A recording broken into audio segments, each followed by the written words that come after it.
মাননীয় স্পিকার, আমি অভিনন্দন জানাচ্ছি আপনার মাধ্যমে মাননীয় স্পিকারকে, যিনি বারবার মোট 4 বার স্পিকার হিসেবে দায়িত্ব পালন করছেন, এবং আপনাকেও অভিনন্দন জানাচ্ছি আপনি 2 বার ডেপুটি স্পিকার হিসেবে দায়িত্ব পালন করছেন।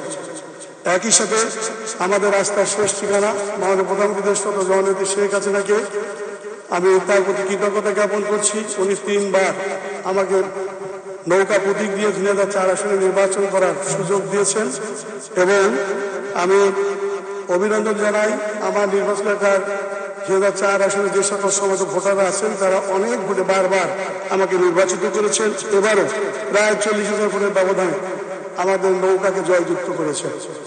মাননীয় স্পিকার, ত্রয়োদশ জাতীয় সংসদের প্রথম অধিবেশনে সূচনা লগ্নে মহামান্য রাষ্ট্রপতি যে রাষ্ট্রনায়কের ভাষণ দিয়েছেন সেজন্য তাকে আন্তরিক ধন্যবাদ জানাই।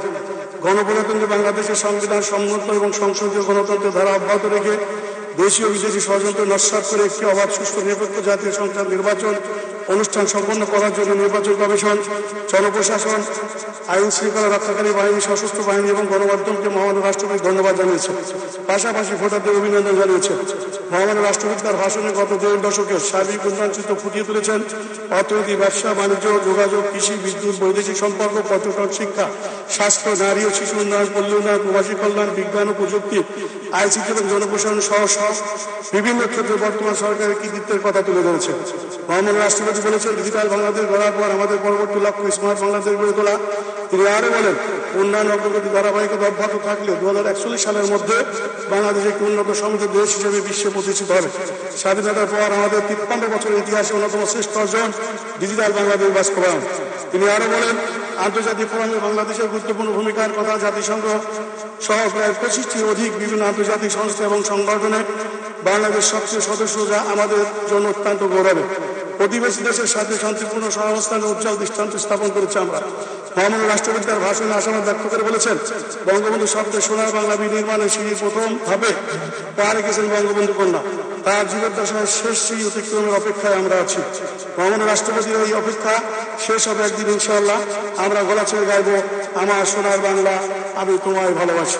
মাননীয় স্পিকার, সারা বাংলাদেশে অভূতপূর্ব উন্নয়ন হয়েছে মাননীয় প্রধানমন্ত্রীর নেতৃত্বে। ঝিনাইদহ জেলারও উন্নয়ন হয়েছে। তার মধ্যে ঝিনাইদহ জেলাবাসী কিছু প্রত্যাশা করেন, সেটি হল বাবুরাতে রেলপথ নির্মাণ কাজ অব্যাহত আছে। এখান থেকে ঝিনাইদহ জেলা হয়ে মোবারকগঞ্জ রেল স্টেশনের সঙ্গে এই রেল লাইনটি সম্পৃক্ত করার দাবি জানাচ্ছে। ঝিনাইদহ জেলায় মেডিকেল কলেজ স্থাপন, ঝিনাইদহ জেলায় বেসরকারি বিশ্ববিদ্যালয় স্থাপন করার প্রয়োজনীয় ব্যবস্থা গ্রহণ, বাংলাদেশের বৃহৎ কৃষি ফার্ম দত্তনগর ফার্ম, এখানে কৃষি বিশ্ববিদ্যালয় বা কৃষি ইনস্টিটিউট স্থাপন করার দাবি জানাচ্ছে। মাননীয় স্পিকার, আমার নির্বাচন এলাকায় মোবারকগঞ্জ চিনিকল অবস্থিত। এটি একসময় লাভজনক শিল্প ছিল, কিন্তু এখন নানা অবস্থাপনা এবং অপরিকল্পিত ভাবে এটি আজকে প্রায় ধ্বংসের শেষ প্রান্তে এবং অলাভজনক শিল্প হিসেবে প্রতিষ্ঠিত হয়েছে। এখানে বায়ো প্রোটেক্টের আওতায় এই মোবারকগঞ্জ চিনিকলটিকে আবার আমরা সেই লাভজনক প্রতিষ্ঠান হিসেবে স্বীকৃতি দিতে চাই। মাননীয় স্পিকার, আমার নির্বাচন এলাকায় হাজার হাজার একর ড্রাগন ফল উৎপাদিত হচ্ছে। এই ফল দেশের ভিতরে বাজারজাত করা হয়ে থাকে। এটি আরো দিন দিন বেড়েই চলেছে। তার কারণ হচ্ছে 1 বিঘা জমিতে প্রায় 4 থেকে 7 লক্ষ টাকা চাষিরা এই ফল বেছে। সদস্য 2 মিনিট।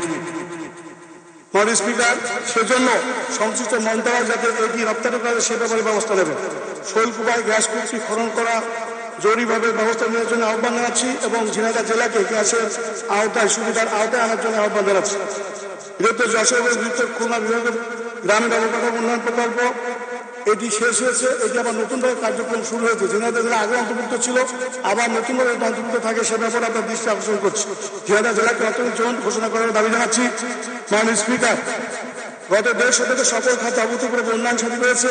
শেখ হাসিনার হাত ধরে বাংলাদেশের জন্য মজদাপূর্ণ রূপ পারমাণবিক বিদ্যুৎ কেন্দ্রের অধিকাংশ স্থাপনার নির্মাণ কাজ এবং পারমাণবিক বিদ্যুৎ কেন্দ্রের অধিকাংশ স্থাপনার কাজ নির্মাণ এবং পরমাণু জ্বালানি হস্তান্তর সম্পন্ন হয়েছে। আশা করা যায় এবছর এই কেন্দ্র উৎপাদিত বিদ্যুৎ জাতীয় গ্রিডে যুক্ত হবে। অবশ্যই ইতিমধ্যে দেশের শতভাগ মানুষকে বিদ্যুৎ সুবিধার আওতায় আনা হয়েছে। মাননীয় প্রধানমন্ত্রী আন্তরিক প্রচেষ্টায় বাংলাদেশের যোগাযোগ খাতে বৈপ্লবিক উন্নয়ন সাধিত হয়েছে। Metro rail, Dhaka elevated expressway, Bangabandhu Sheikh Mujibur Rahman channel, এসব শেখ হাসিনার অবদান। তিনি আমাদেরকে উপহার দিয়েছেন ডিজিটাল বাংলাদেশ, যার সুফল ভোগ করছে 17 কোটি জনগণ। আগামীতে তিনি উপহার দিবেন স্মার্ট বাংলাদেশ। তাই তো তিনি মাঝে মাঝে বলেন, The woods are lovely, dark and deep, but I promises to keep, and I mind to go before I sleep, and I mind to go before I sleep. মাননীয় স্পিকার, আপনাকে অসংখ্য ধন্যবাদ। জয় বাংলা, জয় বঙ্গবন্ধু, বাংলাদেশ চিরদীর্ঘ।